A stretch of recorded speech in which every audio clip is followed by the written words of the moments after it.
Hey everyone, it's Mike here. We are getting into our second part of the two-part Comic-Con episode, and after we wrap up Saturday and Sunday, we will be talking the last 10 episodes of Normies Like Us, recapping some of the topics we've touched throughout. So I want to say thank you for listening to these 10 and now our 11th episode, and welcome back to NormieCon and the recap.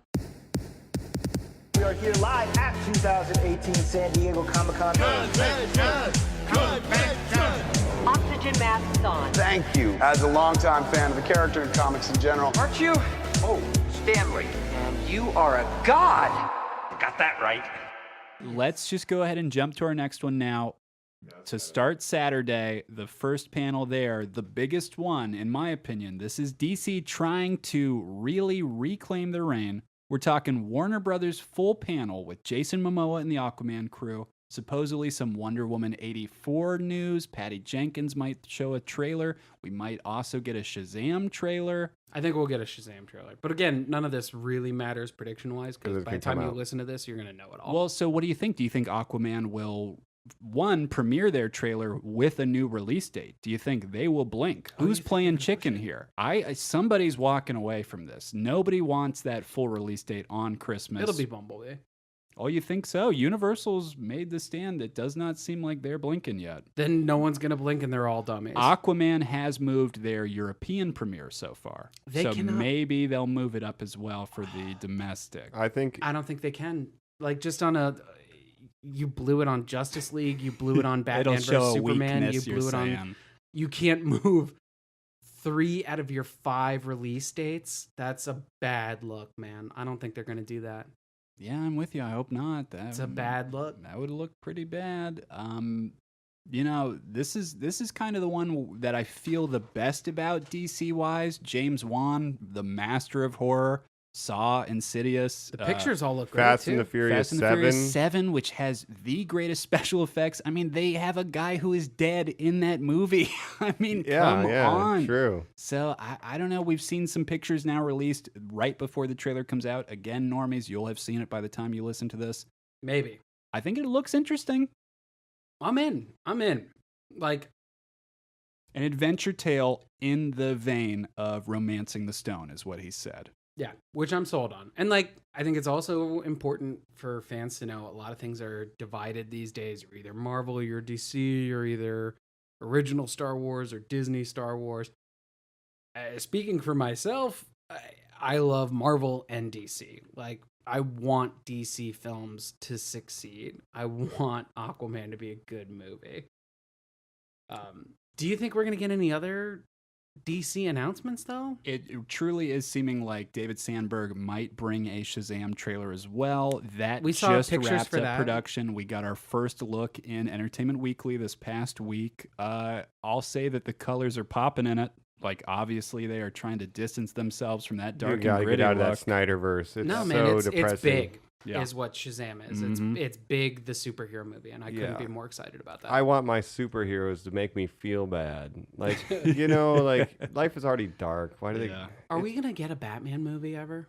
So, are we going to get some Matt Reeves Batflick? news? Yeah. We've seen a new head take over of the Department of DC's films. It's the man who used to run New Line's horror cinema, so he's very familiar with James Wan and David Sandberg from all the Annabelle films and stuff like that.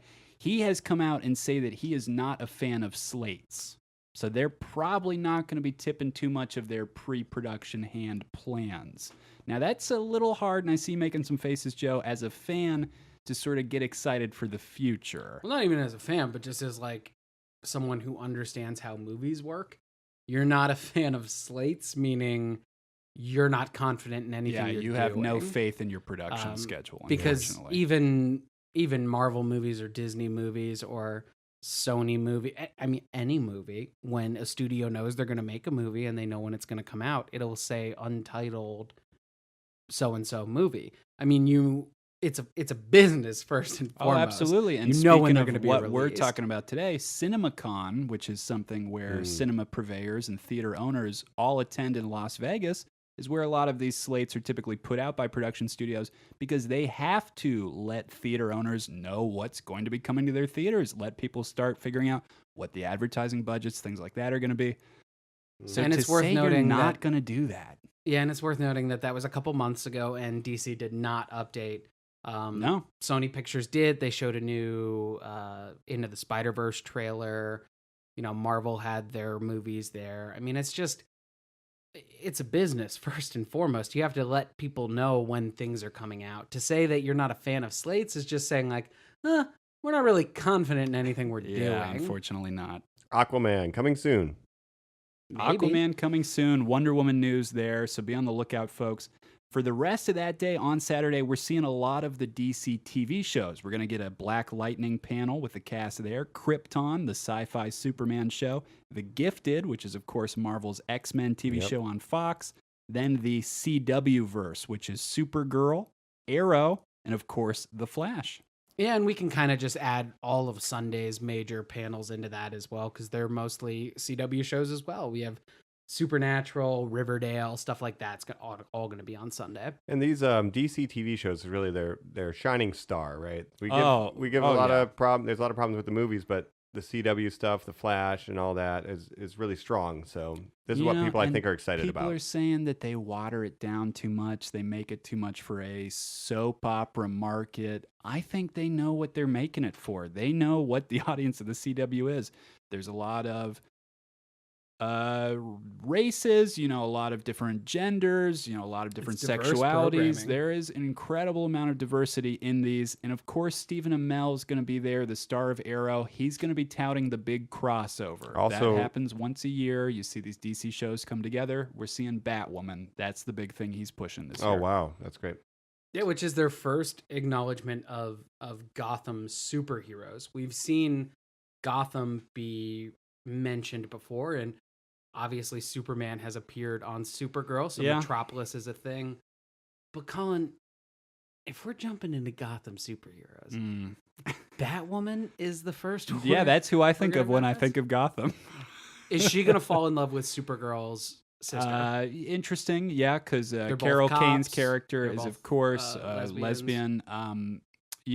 I don't know. My whole thinking on it is that, do you want Superman? We got Supergirl. Do you want Batman? We got Green Arrow. It's like, Yeah. I wish the CW universe did not have their hands cuffed so often. Oh, because they do. I mean, you can go all the way back to season 2 or 3 of Green Arrow. I'm sorry, Arrow. Don't call him Green Arrow. That's right. Where they did a Suicide Squad episode. And Tara Strong plays Harley Quinn in a cell, but they were not allowed to even credit her as Harley Quinn. No, I believe she's Laughing Girl. Yeah. Wow. Okay. Well, handcuffed or not, they've been doing a good job, and I think everyone's excited for the panels and see what is announced for that. I don't really watch these shows. I know you guys do. Yeah, Colin, I just caught last year's crossover event, all 4 episodes, because all of the shows are Ooh, on. the Oh, I Earth know X that was a big crossover. deal, I have right. not watched that one. Pretty Oh. good? Yeah, it was a lot of fun. Kind of has a Red Sun vibe from the comics. You have a universe where Hitler won World War I would II. love to see a Oh. Red Sun Superman. Yeah, it's Oh, kind of God. like that. It's Earth X is the 53rd Earth in that universe because it's multiverse. So there's multiple Earths. There were 52 Earths.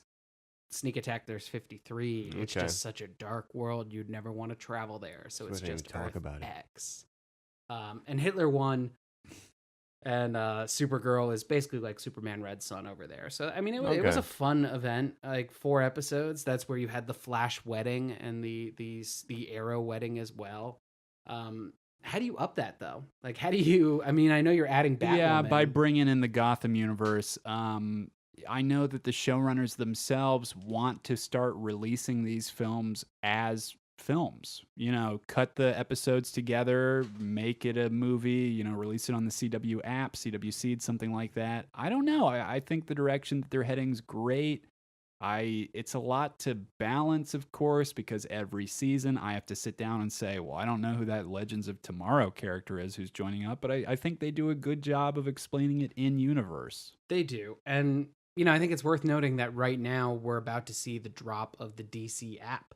the DC universe, your universe. We're gonna get Titans. We're gonna get Swamp Thing. A lot Harley of standalone Quinn, shows yeah, just to everything's that coming. universe. Doom Patrol not gonna be tied into the CW stuff. Not going to be tied into the CW stuff, but do you think we could see a supercut of the CW stuff? Oh, I would love dropped that. on that yeah, app? absolutely. And there's a lot of talk that maybe the Snyder cut of Justice League might end up on that thing. Yeah, Might I as think that's a well. lot of propaganda. I just fucking drop it. Who cares about that movie, right? And another panel that we just kind of glossed over because it doesn't really matter is the Batman the Animated Series is going to have an official Blu-ray.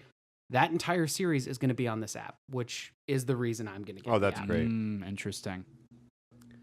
Seems like we're moving to a world where it's like the old studio system. Yeah, unfortunately. Like you have to use their app to watch their shows, their content. It's going to be just like cable. It's only $10, but now I have to subscribe to 10 different ones, so I'm still paying $100. Turns out it's $100 a month. Oh, Yeah. is this a cable package? I'm piecemealing it, but yeah, I got to pick and choose now. So I mean, and like Hulu even lets you do that. Like Cassie and I just got Showtime because there's a couple Showtime shows we're excited about in the future. You could just add it right to Hulu, so it's almost like a la carte cable system. opt in.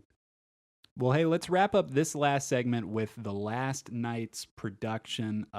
We talked a little bit about Sunday. The last moment of Saturday that I think is the biggest thing to talk about, it's the Deadpool 2 uncut screening. Yeah. Now, I think that this is interesting because it's Fox niching out Comic-Con for themselves. Deadpool 2 has come and gone, and yet it's still in the culture. They're not doing a Dark Phoenix panel. They're not talking about New Mutants. Both films that they have pushed back to do reshoots for. Or the merger. No, none of that absolutely is not. being addressed. They are focusing on what is working for them, and that is Ryan Reynolds' Deadpool. Yeah, he's like, I told you I should have done it. Yeah. And the uncut version is 15 minutes longer, including more blood, more gore, more fucks and more farts, I'm sure.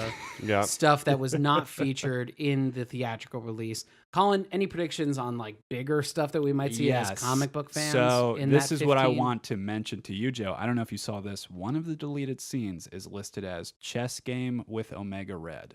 What? That's no. fucking funny. So Would they do that? I don't know what that means. Guys, Omega Red is a huge X-Men villain who we've sort of talked about in the background would be an incredible Wolverine villain for a film or something like that. It's a Winter Soldier-esque where you're seeing a character go in and out of freezing, playing with that time period piece. I think it would be so interesting. Yeah, part of the Weapon X program, another super healing, super strong adamantium-based villain. Russia's response to the Weapon X program, interestingly enough. So, would they go as far as, did they cut a character who would have that much makeup? He's got white skin, long blonde hair, huge metal tendrils coming out big of whips, him. kind of like Whiplash if you Yeah, saw a Iron little Man bit, 2. So, I don't know. That universe Fox is so good at crafting CGI characters. I mean, that Colossus is the best Colossus It we've is. seen. It really is. Juggernaut. not to be that Juggernaut guy, looks yeah. great. Looks great. Wow. I hope that's the case, man. Fans, if you're not at Comic-Con, don't worry. That version is going to be included on the Blu-ray. You're going to be able to see it in the next 2 months. See, that's a weird thing. I would go to Comic-Con and spend a whole day just to watch a cut of a movie that I've seen before. Yeah, that's a little like, rough. Maybe reconsider That's your going to be on the goals. Blu-ray. Yeah, So do something else. The screenings are typically a little closer to night, if that helps it out It's as 10 well. to midnight. Yeah, it can be the last thing you do that day. The convention That's happy floor hour. closes at 10. So it's like literally the floor closes. You go to the movie. Go inside, get the fuck out. Yeah. And then you go to the bar from midnight to 2 a.m. Yeah. All right, guys. Well, that's the full schedule. That's been our predictions, our thoughts on it. We are obviously, again, going to know all the results afterwards. Normies, we're excited for you to hear it. Let us know. We'll be doing a follow-up talks eventually at some point. We're very excited to see the results of this San Diego Comic-Con 2018. Thanks for sticking around. We're going to finish up NormieCon right after this break. Imagine a world where you can experience Comic-Con anytime, from anywhere, all year long. It's almost as if you're reading my mind. Oh, we are. Say hello to Comic-Con HQ. The floor opens this summer. All right, guys, we're back. We're talking conventions, giving our final thoughts here, and I'll throw it over to you guys. Mike, final thoughts on conventions, Comic-Con in general, anything like that? All right, my final thoughts, hot takes. Comic-Con is overrated. It's too crowded. He's going in hot. And it's just commercial. It's just commercial shit. Hey, go watch our movie. We know you're going to see it. Please watch our movie. It's not about the comic community. That's how I feel. It's just too big. It's too Hollywood. It's too much. Go to a smaller con. You'll have more fun. When you go to a con, prepare and have a game plan, but enjoy yourself first and foremost. So that's my thoughts. Final thoughts here. Having been to San Diego Comic-Con, it is a ball if you go in with zero expectations. I didn't try to make it to any panel. I followed the hashtags and stuff just as much as I would at home. Colin, for years, you and I have sat around every Comic-Con weekend with our phones up, with our iPads up, watching movies. Did you see this? Did you see that? Did you see this? Did you see that? And just sharing it with each other while we hung out and drank some beers. That is exactly what you should do if you're a fan, is just look for the things you want to see online. If you get a chance to be at San Diego Comic-Con, don't stress. You're supposed to be having fun. Have fun. Beyond the convention floor, there are 5 or 6 art galleries right around that area that are free to walk into. They have water, they're fair priced, and you can talk to artists. That is what you should be exploring. Pitch for WonderCon here. WonderCon in Anaheim, California is the sister convention of Comic-Con, San Diego and New York. That is a convention worth flying to Southern California for. You can get a good price to the ticket. You can go to Disneyland. You can go to Medieval Times. You can do all of that and get a chance to actually interact with creators you like. Mark Waid, Gail Simone, Dope. Jim Lee, Scott Snyder. These are all people I was lucky enough to have conversations with at the hotel bar. You're never going to get that at San Diego Comic-Con. It's too much. Just too much. But if you come to Anaheim for WonderCon, you'll get that. I would highly recommend doing that as a fan of the comic industry. And even if you're into the movies, Warner Brothers has panels. I got to see the whole cast of Ready Player One, Ernie Klein, all talk about how great Spielberg is last year. It was that's so what the book fun. is about. Exactly. And if you're not in Southern California or New York, your local cons are going to be great. And here's a spoiler alert. A lot of the booths that are at San Diego Comic-Con are the same booths that are at your local Comic-Con. They travel across the country. These shops, this is their life. This is their job. They come to you. Yeah, and you're only missing a trailer that will be aired on YouTube, so you're fine. Exactly. Yeah, if that. And you wouldn't get into Hall H anyway. Nope. Colin? You know, you go to these conventions for a sense of community. You go there because you have similar interests as these other people. That's the entire thing, is to bring these people together. You will have a smile on your face walking around, seeing somebody dressed up as Ash from The Evil Dead at a horror convention, because that movie means so much to you, and it means so much to that other guy, and that blows your mind. That's incredible. I don't know the next convention I'm going to go to. That's my issue. They're getting so expensive now. I've taken WonderCon off the past 2 years and been fine with it. I've found cheaper comics online, unfortunately, you know. So that might be a huge detriment to fans down the road. Maybe we'll see some price drops or more specialization. Maybe we'll see more days at conventions. I don't know, but I think something has to change to keep up interest. I think it's growing too large. It's worth noting Definitely. that 2017's attendance was less than 2016's. Obviously, we haven't had final numbers as a recording for 2018. But Comic-Con has kind of peaked in 2015 with 168,000. I'd be curious to see. And that was kind of the last time that I remember it being, you know, cool, if that makes sense. It really does not seem cool anymore. And Seems you know, tiring. I said it before. I'm going to stand by it. I think in the next coming years, we will see announcements that every major franchise is going to have their own con. We're going to see more and more of this spreading out and going everywhere, because the bottom line is there's more than enough to go around. This shit has gone truly from niche to normie. I think you couldn't have said it any better. Yeah, I agree. Fight that power, listeners. Keep going to your local conventions. Keep making contacts there. Keep making friends. might make and some support lifelong smaller friends. businesses. You might never know. You might just meet an artist who wants to draw your comic book. Yeah. And Or you work a together. writer who wants to write something for you to draw. You could be the Collaborate next the rest of Kirby your and life. Lee. Who knows? Yeah, that's great. And we hope you are, and we hope you're listening now.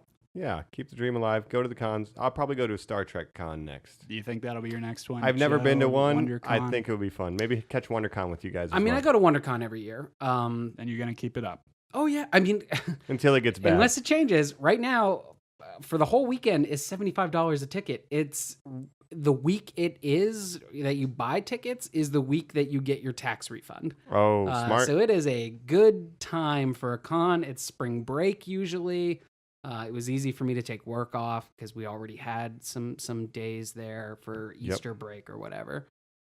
Anime Expo is $160 this year. Last year it was $105. And I actually got a chance to perform with friend of the show, X Kaita of the God Squad. Oh, yeah. no way. So you were on the God Squad performance? Last year they were there too. Oh, you saw the performance last year? Yeah. Yeah, so they're doing their second year over there. I got to get on stage and spit some anime bars. Good for Oh, you, shit, man. King That's Mike. cool. King Mike the 13th is out here, so check it out. And be sure to, if you were there and you saw the God Squad, tweet them, at XKaita and at T-Time, the God Squad, THAGODSQUAD. Yeah, throw that hashtag out there because I know they're always looking for pictures that they might not have gotten from other people who if you were there at AX and you saw it, you were dying in the heat in your cosplay, but you caught the God Squad shows. They played Thank you. every day of the weekend. They were doing it, so Yeah. yeah, shoot it out. And other than that, getting And those back. crowds were pretty fucking dope, man. Yeah, I mean, they- how was Good it for being you, on man. stage with all They that? did the Instagram live stream. It was really cool. It was, a little bit nervous. I haven't performed on a stage in, a while, but it was fun. So I thank X Kaita and Tea Time and the God Squad for giving me that chance. And we look forward to having them back on the show for a future anime episode. We'll see. So they had a almost $60 price hike this year. Even something as small as TwitchCon, which is just for Twitch streamers, has gone up 75% in the last year.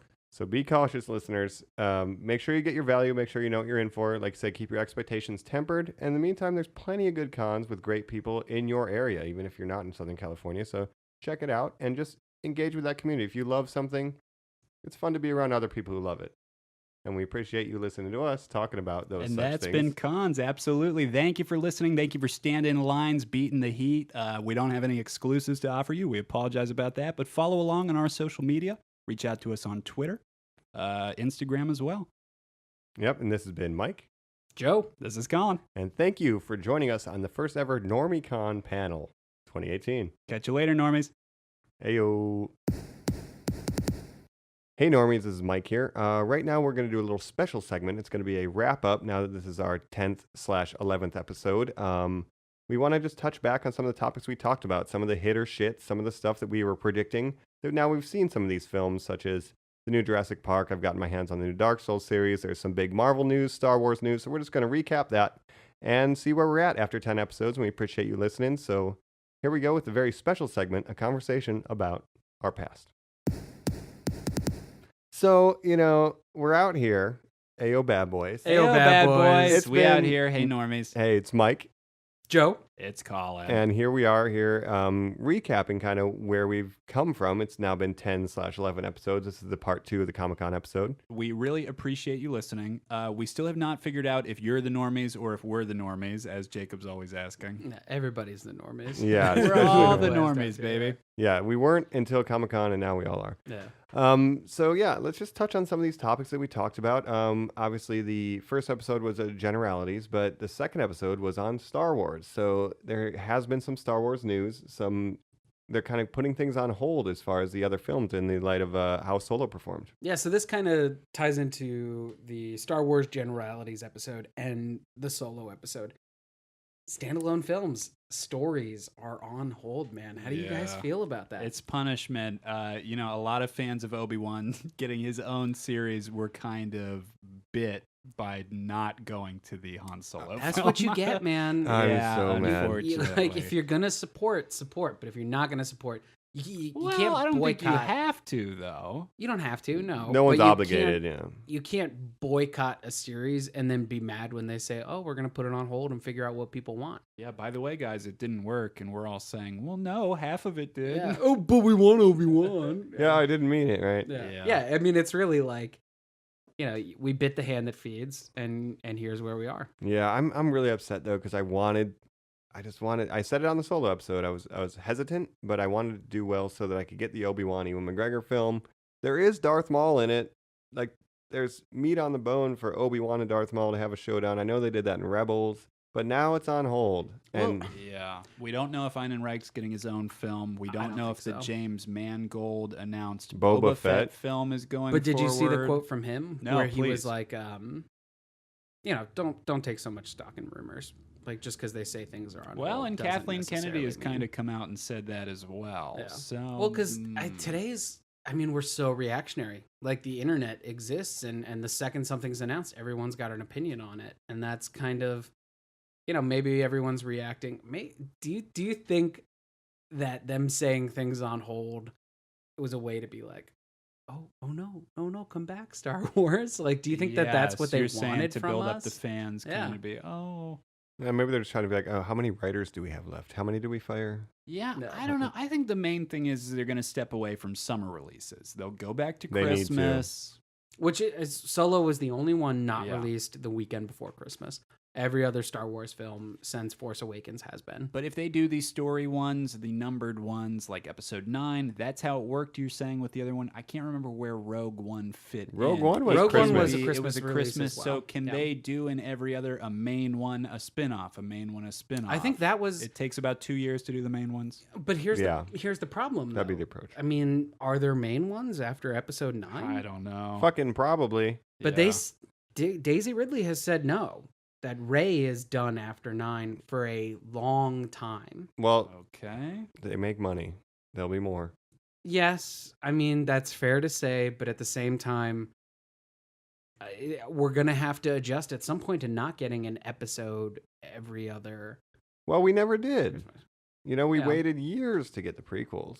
And then we waited years to get episode 7. Yeah, but did we get what we wanted with the prequels? I mean, also, do you think there will be some sort of like? Are we getting what we want now? What if they did it like this, where it was like, episode 9 comes out, and then the next episode is like episode 15. Yeah. They just Oh. like jump ahead. And Yeah. then we You know get what I a mean? new form of what would be prequels down the line. Yeah, because you essentially. can't Yeah. call. I mean, episode 1 exists. That is Sure. you can't call it episode -1. You know Yeah, what I mean? yeah. The hell Old you can. Republic. Old Republic. Yeah, but that's just a spinoff then at that point. Yeah, and it's a spin-off. So they're not hitting pause on Ryan Johnson. I don't think they're hitting pause on Ryan Johnson. I don't think they're hitting pause on Jon Favreau's TV show. I mean, all that stuff I think is going forward. We I have think another new animated series coming up that's not post Rebels, but is actually And is not set Forces a of little Disney. Before, is actually set a little bit before Force Awakens. Why didn't they get Guardians of the Galaxy James Gunn? Mhm. Why didn't they get him to do Solo? Because Star-Lord's the best modern Han Solo that we have. all right. Mike, that's a yeah. terrible take. I don't. No, wanna it's say right, though. that It's ever right. Too much. Here's the thing. Well, for don't say me. it's right. It's Yeah. To me, it's Innovative. right. Here's the thing for me: if Marvel starts crossing over with Star Wars, I'm a little nervous about Jon Favreau. I don't want to cross over the Yeah, universes, I don't but the No, tone. but the behind the scenes Yeah. is what Colin's talking about with Jon Favreau going from Iron Man 1 and 2, right? Yeah. Oh, yeah. And obviously an actor all the way up till Homecoming. Yeah, Yep, past yep. Spider-Man. Happy. We just saw him in Infinity War as well. Oh, he was even Infinity. I was trying to think back, and like I've only seen it 3 times in theaters each time, so I didn't really. When is Happy in it? I believe so. Isn't he in the scene with the ring in the beginning, or with? With him Tony and Stark? no, I thought that was No? just Oh, him and Pepper. maybe I'm Him dreaming and that. Pepper, he gives him the ring in another film. He gives him the in ring in Homecoming. Homecoming. Yeah, it's just Pepper and Tony in the beginning of Infinity War. Oh, But Favreau now jumping to the Star Wars franchises out of the Marvel side. so- Yeah, and he's doing a series in between the Battle of Endor and Force Awakens, which is basically the time period that like the storyline from Battlefront 2 took place in. and the Yeah, big and- thing being the first live-action television series. Yeah. Yeah. And he is going to use some of the technology that he helped pioneer in Jungle Book and Lion King, Oh which is my upcoming. God. That's true. Which is like, are aliens ever going to look better than they do in this series? And what? It's Donald Glover is Simba? Is that That's right. Donald Yeah. Glover, Simba, Beyonce is Nala. Is that her name? That's Yeah, right. yeah. We just saw some animatronics from that because it looks like they're going to use a crossover of CG with And robotics as well. Well, I which think is very that's what's interesting. from a filmmaking perspective. I think that's what's so exciting about those movies is a mix of it's not even green screen, it's blue screen because the entire environment's recreated. A mix of blue screen and animatronics, like that is not since really like Life of Pi, and even in that it was kind of like so-so.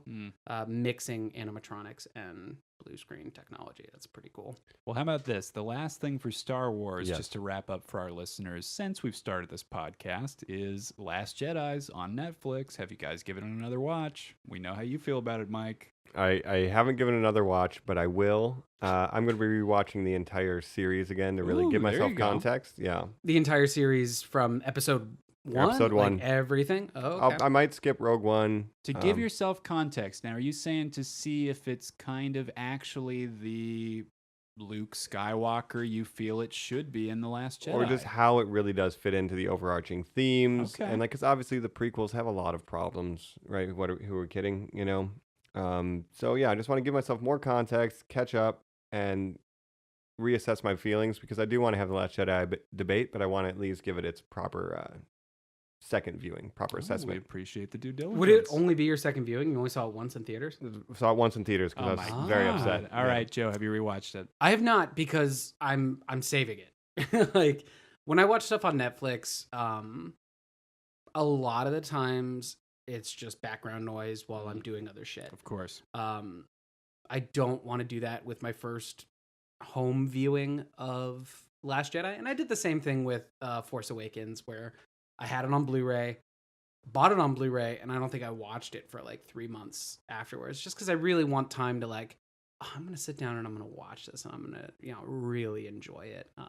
It is on Chapter 1, I think is what we should call it now. Yeah. Is on HBO. It's the same kind of scenario now where I'm like, oh, I'm going to wait until I really like, Cassie and I are sitting at home. It's a Saturday night. We're turning on a scary movie. Like, You I can really do a want to be perfect involved. experience of it. Yeah. Gotcha. Yeah, as opposed to like, you know, I'll throw on old episodes of like Star Trek Next Generation or Clone Wars, Star Wars, or stuff like that, like just in the background. That's your background noise. Yeah, and like I really want to give it its due.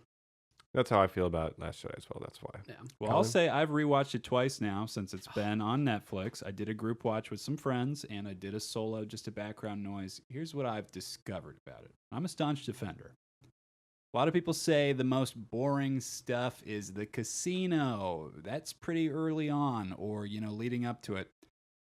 My new ticket is, and I think this might be a hot take, is I turned that movie off for the last third. When they get to the Crystal Planet crate, Salt Planet. what are you watching beyond that? I mean, the Luke Skywalker hologram stuff, it's cool, but really the only thing that I'm kind of watching it for is the dope-ass training montages with her and him on that planet, the Adam Driver emotional stuff, and then after the awesome Red Samurai duel, I'm kind of done with It does that. kind of peak there. I still list it as one of the better Star Wars movies. There's a lot of Star Wars I would turn off at certain points, but please go ahead, Joe. You're missing the moment that like, oh, it makes me get emotional even just thinking about it. Mark Hamill handing the dice to Carrie Fisher and saying, no one's ever really gone. Like that line, I would keep it on just to see that line. Sure. I like that. I'll take that. And of course, they put the fucking dice in Solo. Oh, that was the whole build-up. For Yeah, it. I They mean, Colin and were- I had talked about that before. I mean, that was an you know. obvious. They were in the plan to original set film, for though. that. There was some- Yeah, they're sure, there. Sure. But I mean, before You want the backstory on the dice? Last Yeah, Jedi we even all do. came out, I mean, we were like, oh, those dice are a thing in Force Awakens because he hangs them back up in the Millennium Falcon. Yeah. Yeah. Colin and I were like, oh, it's going to be a part of this. Oh, it's going to be a huge part. Yeah, yeah. But were they a huge part? I mean, they were kind of just a throwaway. I mean, they were It's just him his and last Kira's touching lucky memory. guy. Yeah. Which I like because it was like, you know, another complaint people have about Solo Sentimental. is that, you know, Kira, like, why did you never talk about her and stuff? I mean, he does. He keeps the die. Yeah, and that That shows is that he's, an emotional connection. he's It's, that sentimental guy. yeah. Even Like though he a- pretends not to be. something an ex-girlfriend made you that you still have in your house. Like, Yeah, it's, you know. it's something. There's a reason he can't just throw it away. And so let's say this, the last bit of big upcoming news talking about Solo, we know for sure Lando Calrissian is back for episode 9. We've Yeah. gotten the confirmation. We've got a little bit of casting news. Billy D. We got to say this as well, of course, Carrie Russell, a J.J. Abrams staple actress who started with him on Felicity, was in Mission Impossible 3, is going to be in the film as well. So we're getting a little bit of episode 9 casting news. Billy D. Williams back as Lando Calrissian. How does that make you guys feel? I told you earlier, probably my least favorite character. Coming off a Solo now, I kind of like him more, but I don't want to see 1,000-year-old Billy D. Williams. He's just going to be, they killed Han. They killed Mark Hamill at this point. He's the last person we could see. Doesn't it just feel like that? Is Billy D a good actor? No. Thank you. I'm glad you said I it, just not watched me. Batman. Yes, he is in that. Right. But no. I only know him from Empire and Return of the Jedi. And I so. think there's a reason for that. I mean, I've seen him in other appearances where he plays Billy D. Well, you love when he sells Colt 45. There's a commercial. Yeah. He did for Colt 45. He used to sell 50s. 40s. 40s. I'm 40s. sorry. Yeah, 40s. And I also love his appearance on Scrubs, Yeah. where he is Mandy Moore's uncle or something like that. Mm-hmm. And Turk says, "Lando Calrissian," which is like my favorite line from that series. It's so fucking dumb.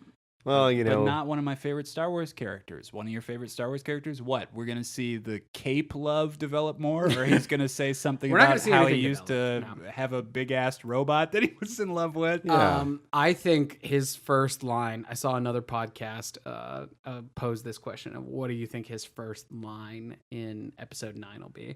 I think his first line will be, "What have you done to my ship?" I think it'll tie back in. I think it'll be really nostalgia-based.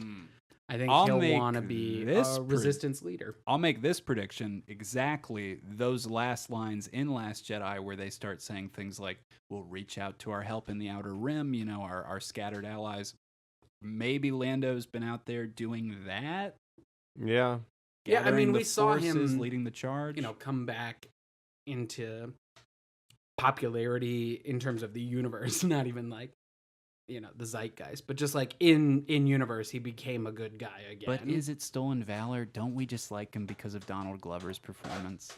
Yeah, I mean, he didn't really do that much in the original too, Like he betrayed them and then saved puts them. on Han's clothes. And then you see the damn mask, Yeah. that they had in Boo. Solo.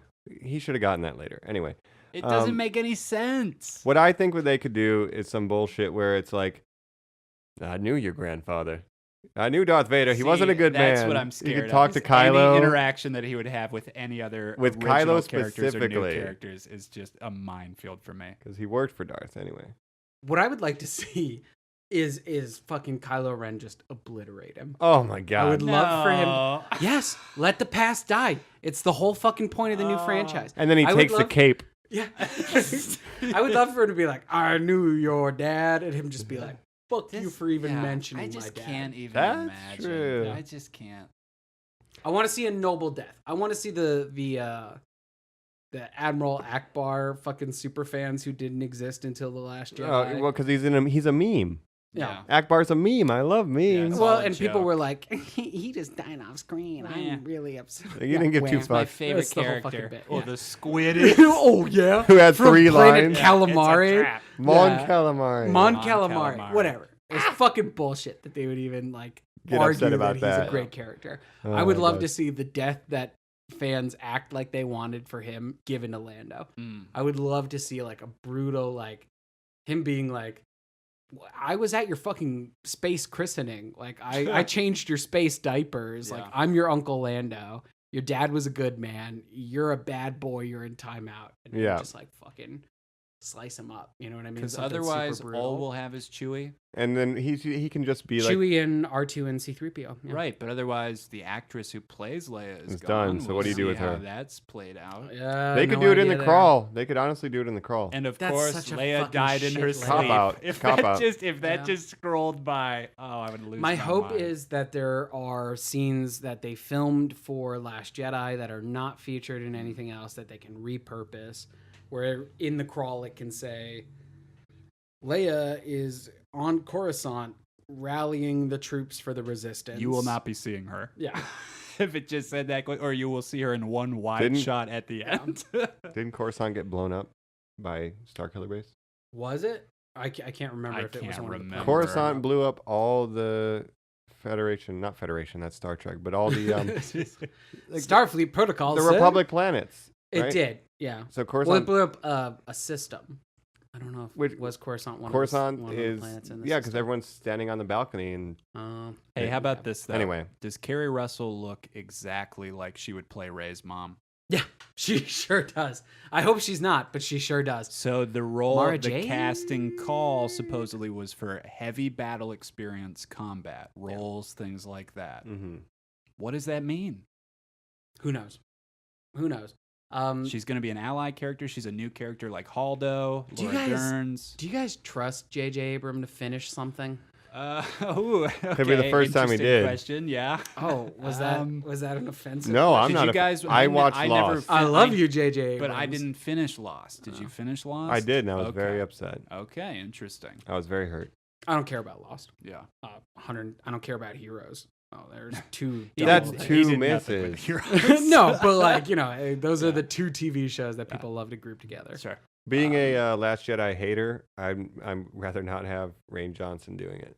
Yeah. Even That's though what you say. The Last Jedi was just a soft reboot of A New Hope, basically Be the same plot interesting, yeah. points. Did you say Last Jedi was? Not not Last Jedi. Oh, okay. Force Awakens was a I was gonna say, Mike, we're gonna have a fist fight. yeah, no. Last thing Please to don't punch say. me. I need to drive home. But I don't know. He to me captured that Star Wars feeling. Like I know Rain Johnson wanted to do something different. Maybe I'm a big idiot for not wanting something different, which You we're gonna just get to don't later. Get it. I just don't get it. So No. See, I hate both those takes. I Yes, hate and both the things obviously you guys just neither said. of those are arguments. yeah. So I don't know. We'll see. I just We need to pick a moderator for our Last Jedi episode. That's true. Ooh, that's a good idea. we'll get a moderator. We'll get Yoda's ghost or something. We'll Yeah, see. he's the only one who can. So Star Wars things are put on hold. I don't think they really are because things are making money, and they might just be reevaluating. I think they got to figure out what they're gonna do because money says that seeing characters that are already established is not something that people want. No, and Right. as we mentioned before, the remake The Last Jedi campaign, that is failing. It is Oh, not that's going dumb. through. It was a the joke to Replace begin with. Kathleen Kennedy campaign. They've come out and said that is not happening. Come on, guys. You know they got to stand their ground too. They can't just be like, "Oh, all you internet fans." And I know, like, you know, it's not like them trying to spit on them, but they can't just like go to the whim of a tweet fucking No. survey. Yeah, and also, I mean, I think it's worth noting on this podcast, you will not find anyone pro or anti Last Jedi who supports harassment of anyone involved. No. Everyone has been very disappointed to see the stuff with Kathleen Kennedy and the actress who played Rose Tico. Like, no one here is for that. Don't Kelly harass Marie people. Tran, yeah. Yeah, that's terrible. Stop being such a low life. Come on. Yeah. Stop being such a fucking move milker. Okay. Yeah, you fucking nerf herders. All right, so Yeah. hey, Mike, tell us our next thing. What are we jumping on to next? All right. So next we are going to be looking at the Dark Souls remaster. I mentioned that it was coming out. We had a Dark Souls episode, and I have actually gotten to play it. So let's talk about Give me that. your thoughts.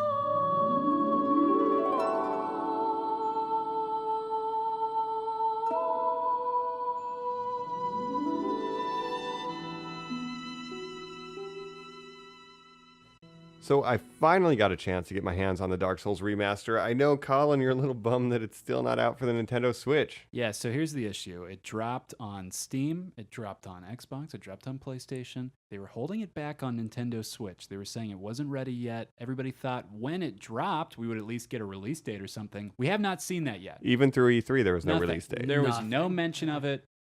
At this point, I mean, I've completely lost interest. Yeah, You're just over it. Oh, 100%. What? I want to play Dark Souls on the go. I've got a zillion other games to play. And you still got Breath of the hype Wild. died. Yeah.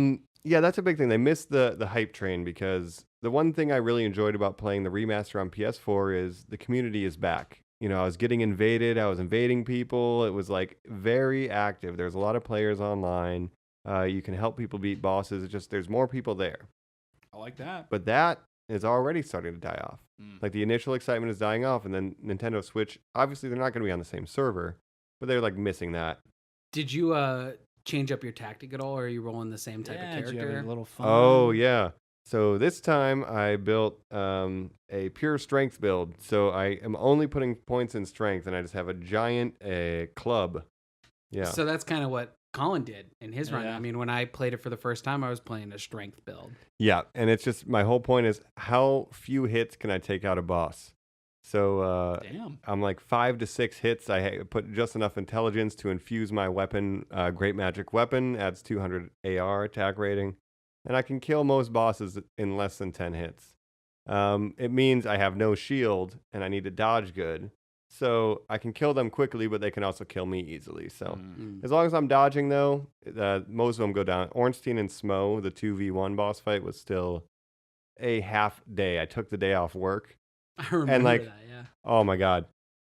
It was like almost 6 Mike, p.m. by the that's time I did hilarious it. that you did that. I did You take put the- in a full 8 hours, man. I remember talking yeah, about it. just trying to beat this 2v1 boss with because Oh, yeah. I swing the weapon so slow and Ornstein moves quickly. So if I miss the initial hit, I'm just getting wrecked. So the trade-off is it's very slow, but it's been fun. The community's back. And other than that, I mean, I should have checked the sales numbers, but I mean, you know, it's out there. It's a Dark Souls remaster. It came out in 2011, so it's an old game, but Hey, we didn't mention this the first time we talked about it. Ornstein and Smug were the boss duo that kicked me off the game for a year and a half, where I took my little sabbatical Where you of were just done. being like, I'm absolutely done.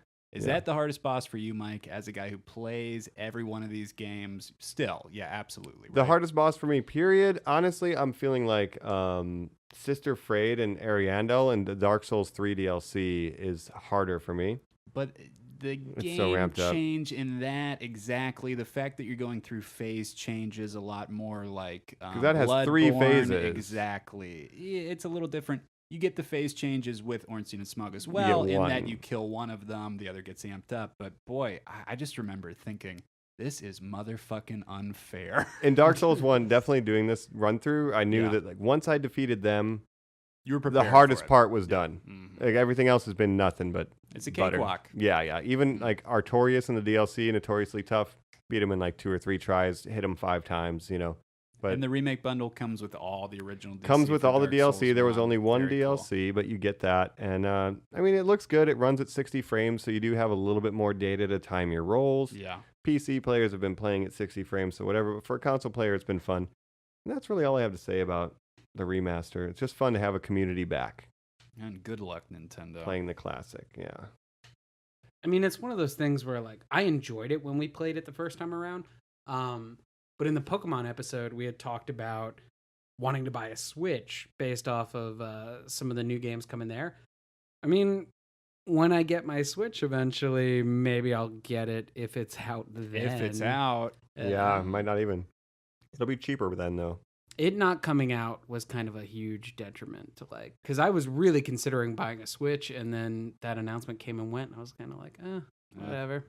It's a different development team, too. It's not the same team porting it over, so they're having some difficulties, I think, Oh, with the of course. hardware to get it to run properly. There's So. no communication. So, folks that wanted it on the Switch, I'm sorry. Folks playing it on the consoles and PC, I'll see you on the Invasion servers, and that's Dark Souls. How has the invasion been for you? Have you you been kicking some ass on there, or Honestly, the weapon I have is not good for PvP. It's so slow. Yeah, you would be way and too weighed it's down. parryable. Mhm. It's just so if I miss once, I'm getting backstabbed and just Ricard's rapier is just poise breaking me with jabs. So it's not good for PvP. I was not doing that. I have stolen some dragon scales from people. I've gone into their world and gotten some upgrade materials by taking them out. But so is this the first time as a player you've invaded? yeah, actually I did because I was trying to upgrade my giant club. So I invaded to try to take their shit, and I did a couple times. I felt kind of bad, but I felt like it was a non-canon adventure for my character. Okay, because I remember when we talked in the episode, that was very against the Very character. staunch defense. Yeah. Yeah. Yeah, no, I just Now this is Mirror Universe Mike. I needed those dragon Yeah, scales, really. man. I just needed them He's real out bad. there. Yeah, so it's been fun. So yeah, Dark Souls remaster. I think that's it. I did invade for the first time though. All right. Well, Joe mentioned Pokemon. There's been a little movement there, a little news there. I don't know if you guys saw the latest trailer, new trailer. after E3 we saw for Pokemon Let's Go. Yep. Oh, I loved it, man. It got me so much. I was already on team, I'm going to buy a Switch for this game. That trailer came out, I'm 100% in. Minute and a half. And yet we're seeing the gyms. We're seeing audiences. We're seeing Misty and Brock looking exactly how you would want them to. It plays into that old world. You're flying around on a Charizard if you're using those HMs. I mean, we're finding out some cool stuff about these It's games, guys, very if you're exciting. an old school fan. Yeah, and you mentioned on the Pokemon episode, this is right up your alley because that's the one you're most familiar with, and like that's what connects to you the most. And so it's a yellow remake. As a pure Pokemon normie, it's exactly what I would want. and in a world where nostalgia is the driving force of all marketing, it's like really playing into that. Like here's Brock, here's Misty, here's the gyms, here's a Charizard you can fly on, right? Like it's now, smart. Here's an issue communication-wise. Again, we didn't see these wild encounters where you see the CP numbers. Now, this is something they introduced in Pokemon Go. That's how you catch the Pokemon. Your CP number reflects the number of that type of Pokemon you have together. They're not elaborating on what that means for Pokemon Let's Go Eevee, Pokemon Let's Go Pikachu. Why is that number there? We just saw battles. Now, the battle system looks exactly the same, but we know that the catching mechanics are different.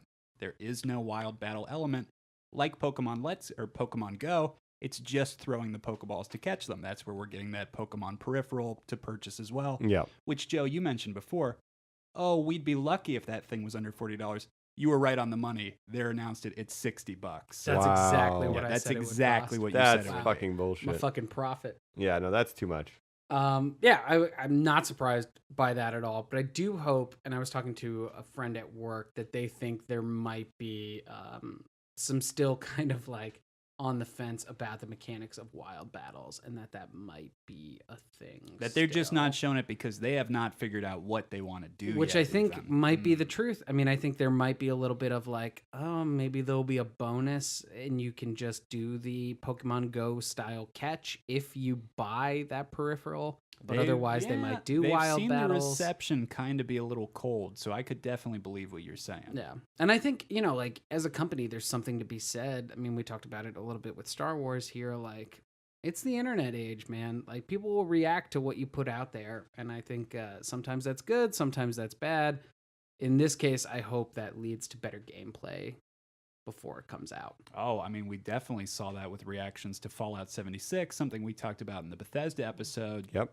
I mean, they're just trickling that information out because it seems like with every announcement, fans are just getting more and more wound up against it. Yeah, and that's something where it's like, again, you're going after a hardcore gaming audience. I mean, like we talked about it in Bethesda, like those audiences love the mythos and the world that's built there. Just like the Star Wars fans. Yeah, they're you so gotta, tied to it. You got to be good to it. You live and die by your tweets now.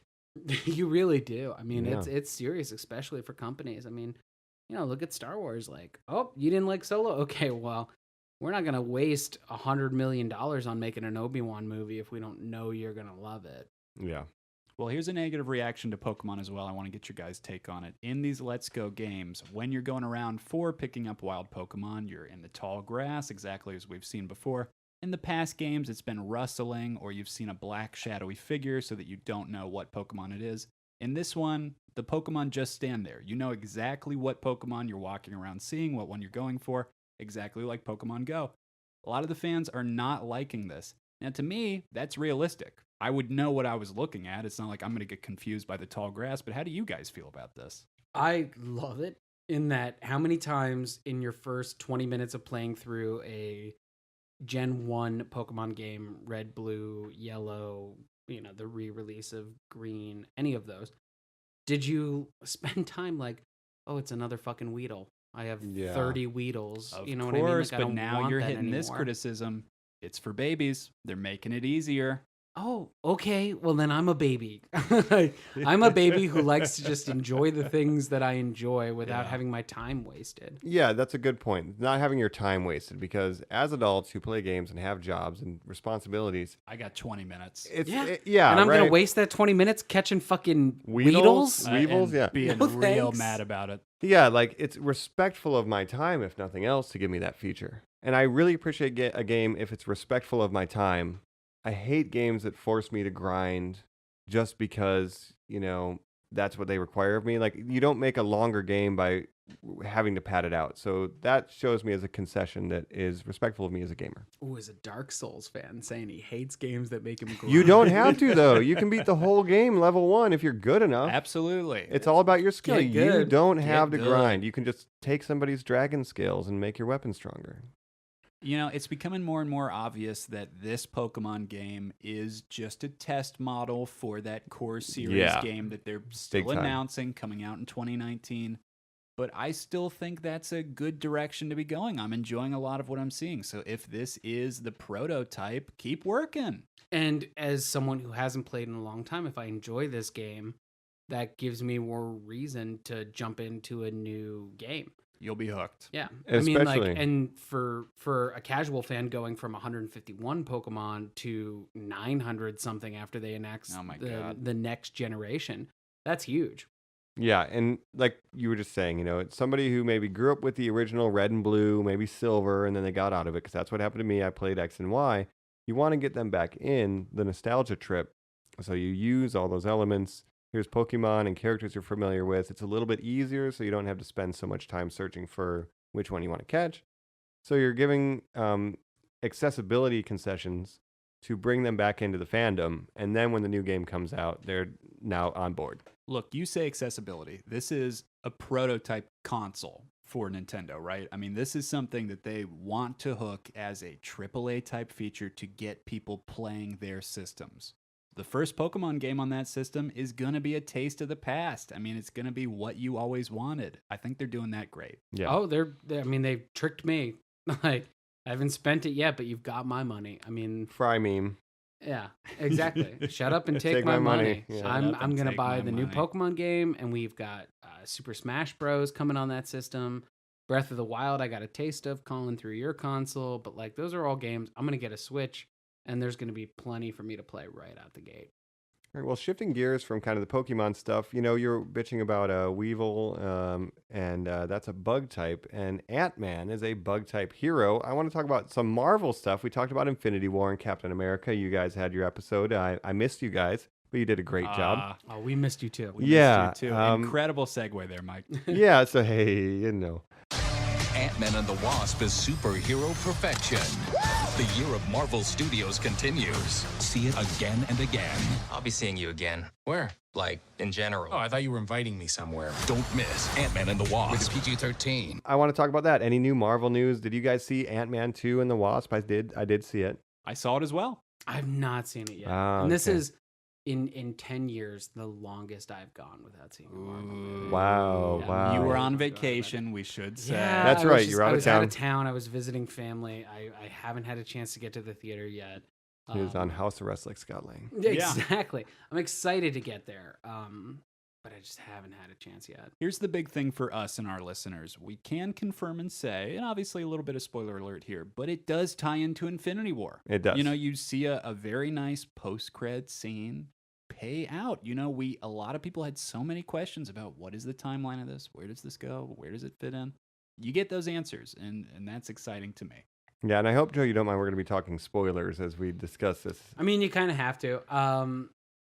There's not much there, to be honest. No, I understand. It's all where about it the is in post-cred timeline. scene. It's all about the I'll just post-cred ask you scene. flat out, Mike, did you like it? I'll say it was not my favorite film. I think it's the second worst Marvel film. I would maybe agree with that. And I like Ant-Man. I like Ant-Man 1 a lot, and I really wanted the Edgar Wright version. Like, I really thought that was fun. See, this is interesting. This is a double letdown for me. That first Ant-Man movie, I think, is the only Marvel movie that is boring. Really? Yeah. Really? See, I What liked about it. Dark World.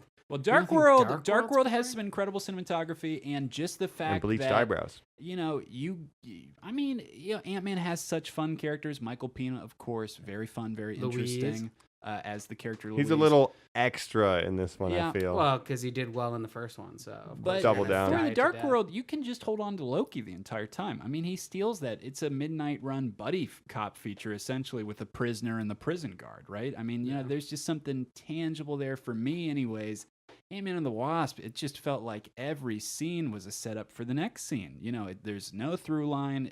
A lot of the lead to is, where are we going next? What are we going to do next? You got to get that thing. Are we going to get that thing? Wasn't this a fun day we had? Well, I mean, Okay, that's how. goodbye. And you're like, oh. Don't you do you like the Wasp? Oh, I really like the Wasp. I think the Wasp is fun. This is our first run with her as a She full looks character. great. She's really cool. Evangeline Lilly of Lost fame, right? That's right. And I appreciate, I have not seen the movie yet, but I've read a ton of reviews, and I have recently watched the first one. And In the first one, she is very serious. Yeah.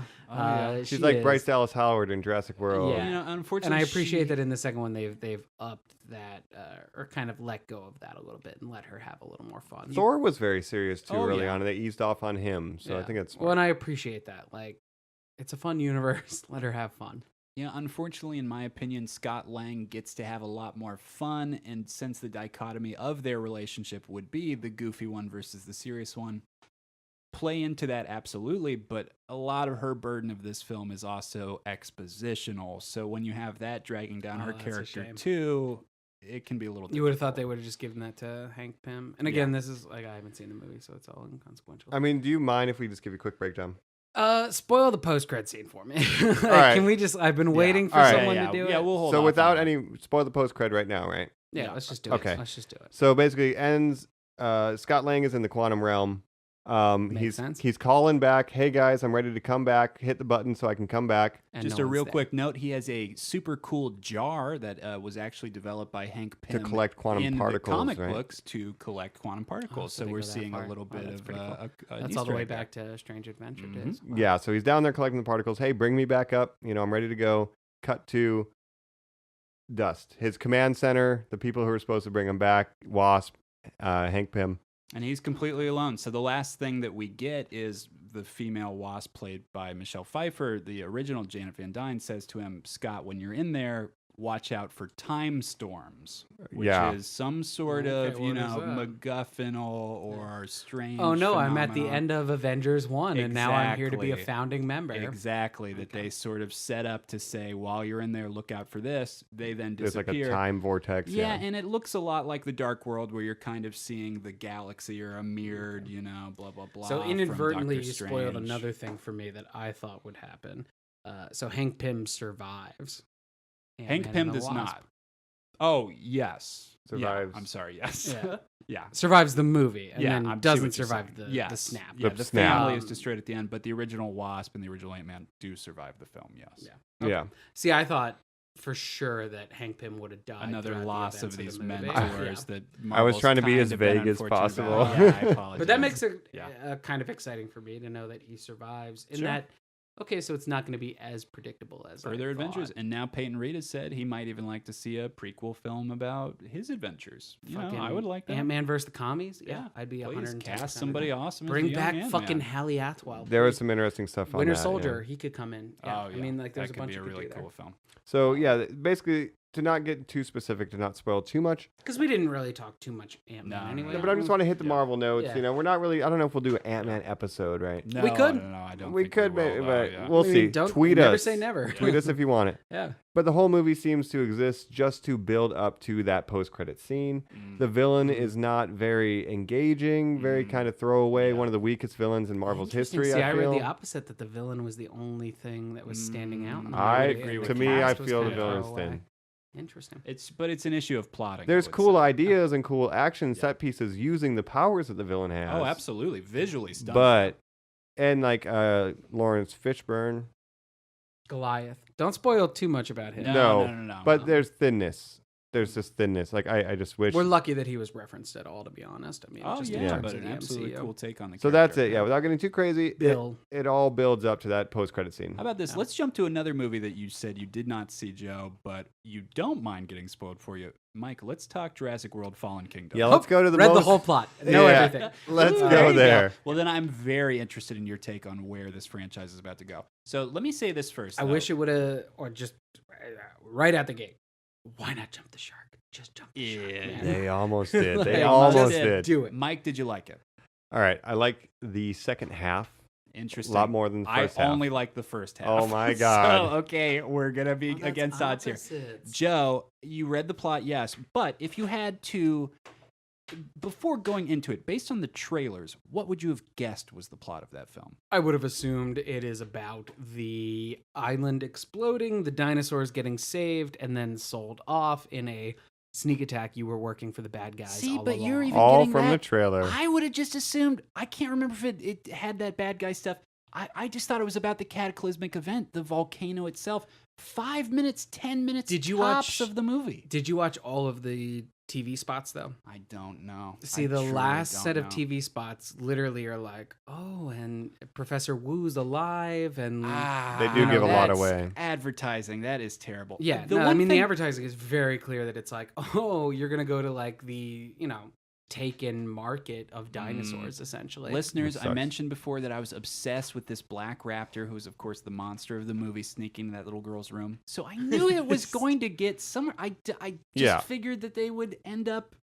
It would be like number 2, where they would end up in New York somehow, or 1 or 2 of them. It would have snuck back on a boat with them. Well, they're all on the I don't mainland. know. I mean, almost the whole movie takes place on the mainland. Half the it's movie. a monster Half the movie. movie. It's a NorCal monster horror movie. It's all set in a mansion. It's insane. Yeah. It's All insane. right. I hated it. So first half of the movie, they go to the island. Explosion happens. Hey, before that, we need you to go and get the raptor. We need to save the blue one. Can you bring Chris Pratt, You're Bryce the Dallas only one. Howard? Your hand opens up this thing, and by the way, Why would yeah, her who hand be knows? the only, Who designed only this? security Blue measure? is the smartest Pokemon on that island. We need so to catch we need it. you to go catch it. I mean, So Chris it's Pratt, like, can you come up swipe? on. Yeah.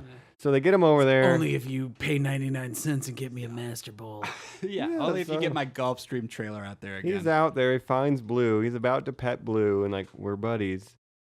Military shoots the Tranks, like Which is in the trailer. yeah, Everything obviously. you just said, I've seen. yeah. And so then it's like, oh, betrayed by the military. We're not here to save him. We're InGen here to sell gotcha. him. InGen, just like Jurassic Park 2, InGen shows up to capture the animals, though. Then, island blows up, and then they go to the auction scene. It's, to me, the best once they get to Spooky Mansion with Dinosaur. Okay, so other than everything you Scooby-Doo just said, episode with dinosaurs. Yeah. it gets even more Scooby-Doo. It's Dino Crisis, the movie. It truly is. So, Mike, everything you just said before you say it gets to the NorCal mansion is cross-cut, Joe, from the perspective of a little girl who has never been seen in this series before. Never. Nope. And, once again, we talked about it with the comic books. Why wouldn't you bring in Hammond's grandchildren at this point? I know. Who It's in the just- comics, you if have- you've gone back and listened to that episode, you do know a little bit more about. Listen to that episode. But you have all these established characters. We made the prediction on the podcast about how much you would see of Goldblum's character. He bookends it. Two with scenes. 2 scenes. Oh, the I same was- scene. Shot the same day. Same, maybe 5 minutes. So it is one Maybe 3 It's minutes. one scene put yeah, twice. Split in half. exactly. Split in half. So I was played right. Much twice. like this episode. So very true. So the little girl, it turns out, growing up in this spooky mansion, is the granddaughter of the secret, never before seen silent partner of Hammond, Which played is a by lot of, James like, Cromwell. So we dumb. talk a lot about. Well, we don't talk a lot about. In that episode, we mentioned how I feel that this franchise is the new Fast and the Furious, which has a history of rewriting the past to Very add true. secret partners. That's true. And that's what they did in this. So maybe that's another nod that, like, yeah, Joe's right. He's a pretty smart guy. He's yeah, really handsome. you have the bullet on this one, dude. Let me tell you. Yeah, I think so. Here's my big point to make on why I liked the second half more than the first half. We've been seeing 4 movies of dinosaurs on the island, with the exception of the end of Lost World, right? Dinosaurs on the island, dinosaurs on the island. And it's like, Right. okay, what the fuck else can we do? And once that became Dino Crisis, Resident Evil with dinos, Which is exactly what it becomes. yeah, it's like finally something refreshing. And then at the end credit scene, spoilers, right? A lot of the dinosaurs that were being auctioned, Bryce Dallas Howard is going to let him escape. She's going to hit the button, open the doors, let him free. And then she learns, you know what? Maybe they should die because we keep messing with nature. Yeah, boy. And they're about to learn their lesson.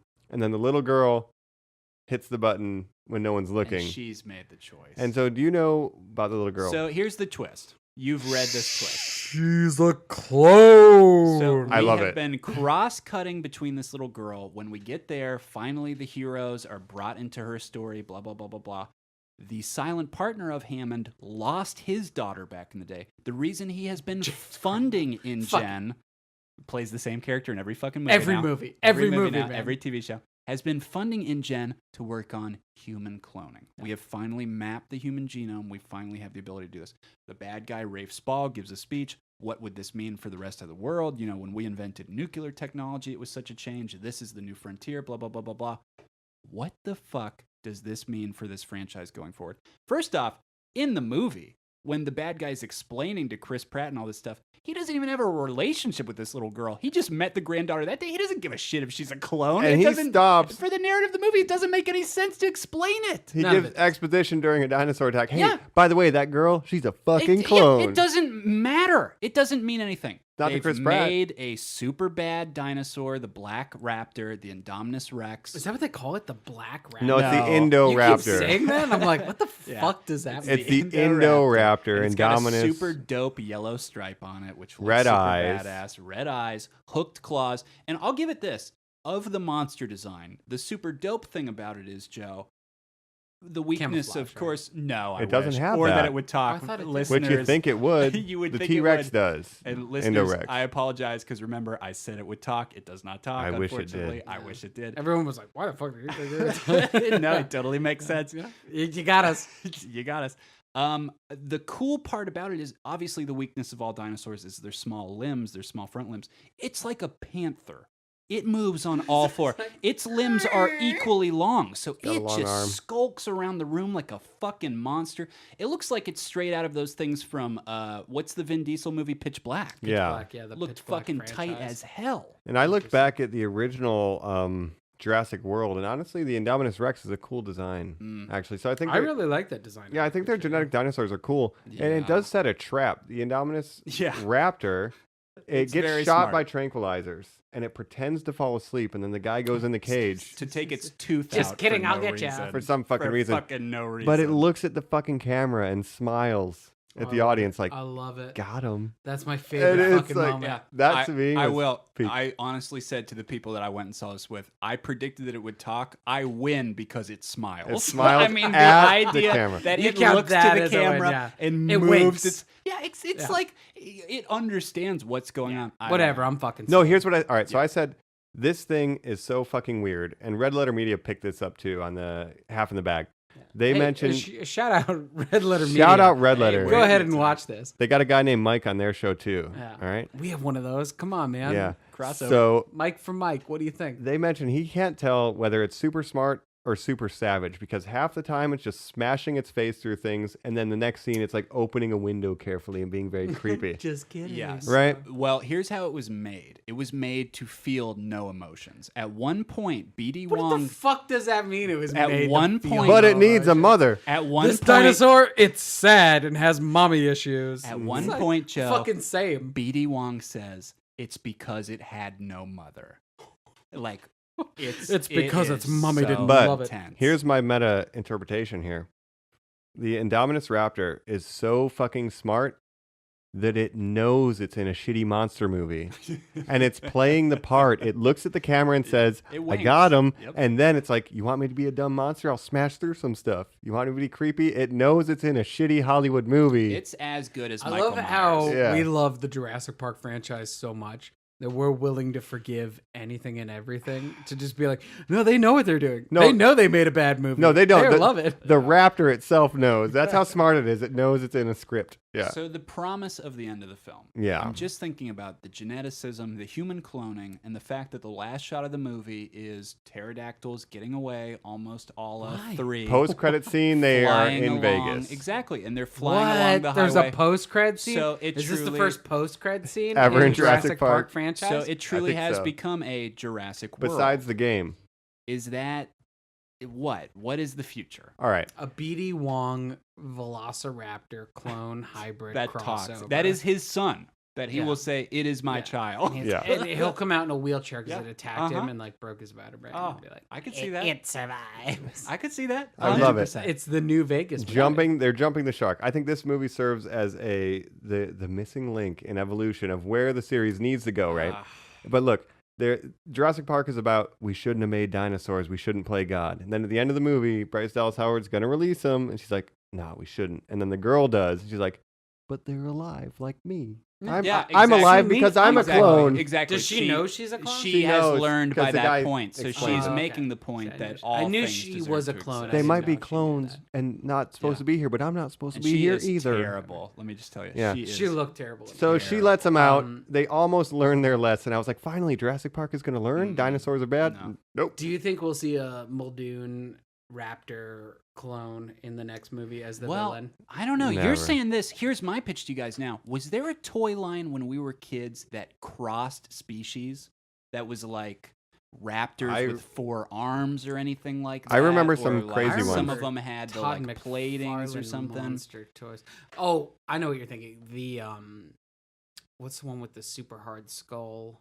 That kind of like bashing. Pachycephalus. Let me tell you, one of those has a whole scene in this fucking movie. Oh, in the toys, one of them had a steel-plated vest that they had, so that might be His head is his weapon, but he wears a vest. I could see cross species being the bad guys in the next film. Here's what I'm seeing. So you think that evolution is here, though? We're gonna Truly, see a fully big jump monster evolution. into monsters. I don't think like because all right, they showed BD Wong. T-Rex with wings. There's By the way, 2021, it's happening. It's greenlit. It's on the way. We should also say a lot of people trying to get Colin Trevorrow removed now. yeah, I want to get him out. Get him out. Because this horror shit is dope. I love Dinosaur Mansion. I love But Dinosaur he wrote Mansion. this one. He wrote it, but he didn't direct it. The tone, But he and wrote it, the look. so he knew where it was going. He came up with the idea of a haunted house Let him write with it. dinosaurs. Let him write it, but don't let him direct it. I don't want him. This is another thing where if we're talking about the baton passing, how are we going to finish up Star Wars? I do not want them to go through with whatever their perceived ending is for Jurassic Park. I need a complete 360. I need them to go a total different Give it to direction. every director ever, right? I want Planet of the Dinosaurs. Let's do Planet of the Apes flip. I want humans living in suburbia with no electricity, hiding in their little 2-story houses with spears because the dinosaurs have taken over. I don't fucking care. I just want something different.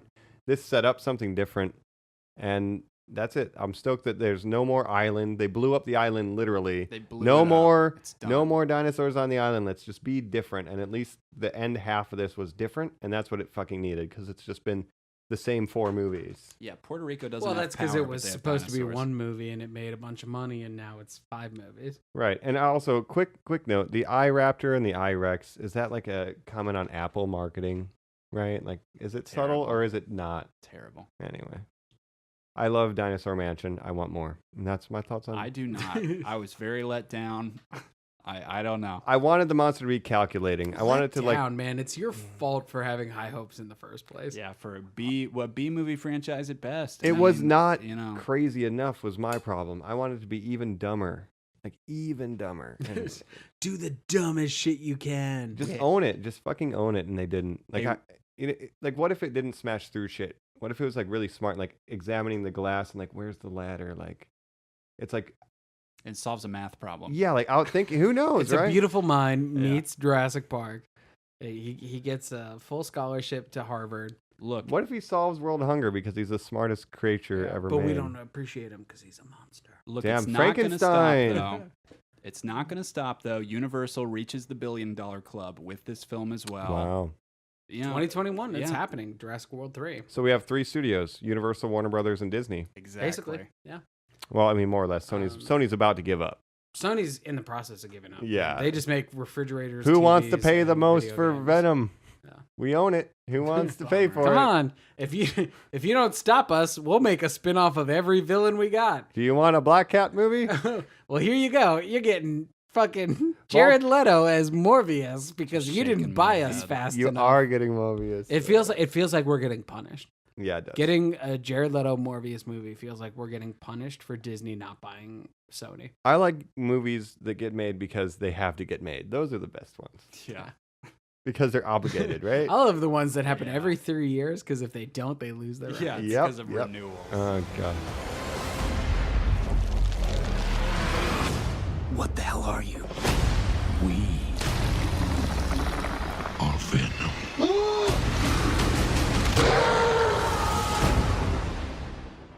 Well, that's the recap, Normies. We appreciate you listening. It's been a fun first 10 episodes. And we want you to keep listening. Listen to the Jurassic Park one more. But thank you, Normies, for listening. This has been the conclusion of the double episode of the NormieCon and the wrap up for our 10th/11th episode. And we'll be back. Go ahead and tweet us ideas you think we should cover. If there's anything you want to hear more about, let us know. And any feedback and questions. We'll be doing these recaps every 10 episodes from here on out. So if you think we missed something, let us know on the tweet and we'll address it on the 10 episode recaps. Oh, yeah, we would love to answer your questions live on the episodes. We've loved talking to you guys. It's been really fun, all the cool pop culture stuff. It seems like you guys like Marvel the most, Disney stuff Definitely. like that. We're definitely happy to keep talking about it, but let us know if you want something different. And we appreciate all of the listens we've had. Twitter followers, we're over 600 now. Keep growing. Really appreciate all the feedback. If you could go ahead and leave us a review on iTunes, it goes a long way for our visibility. We'd appreciate it. And anything you want us to cover, go ahead and email us. Reach out to us. We're always here for you. We're excited about the show, and we're happy you're here. Yeah, shout out. Who are you? Are you our Normie Army? The Normaholics? Who are you? Yeah, we need a Normamaniacs. We'll figure it out. You let us know. We'll find a name. Yeah, and we're thinking about topics going forward. We're thinking about a horror theme for Halloween. So if you have ideas for topics for that, let us know. But anything in general that's coming up that you would like to hear discussed, please let us know. Give us a ratings review, like Joe said. Really appreciate it. Yeah, any of the stuff we hit in the first episode of the NormieCon, any of those that you would like to see expanded upon, let us know. We'll watch all of Supernatural and talk about it if you want us to. I've already watched it all. So I've watched come most of on, it. Man. Yeah, Joe's done. You're done. Like, if you want a Supernatural episode, you're gonna how can I not look at handsome Jared's face? All right. Well, this is That's Colin. We're leaving on that note. You're gonna cut me on there? All right. Well, let's right. get it. Oh, what a Supernatural. It's getting spaghetti. No, give me Supernatural X Jurassic Park. Boom. Perfect universe. Oh, I would love it, man. Sam and Dean hunting down raptors. Fuck yeah, dude. Sam and Dean Angels. riding raptors while fighting angels. With Chris Pratt. I love it. Armies. All right, well, we figured out the next 10 years for Disney and CW combined. Good work. We bridged the gap. On that, bridging the gap. Thank you, guys. It is Mike. Colin. Joe. Thank you, Normies. Have a good one.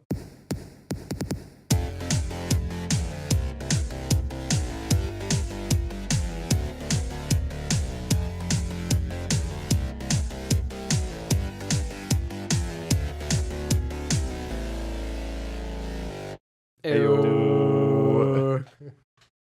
See ya.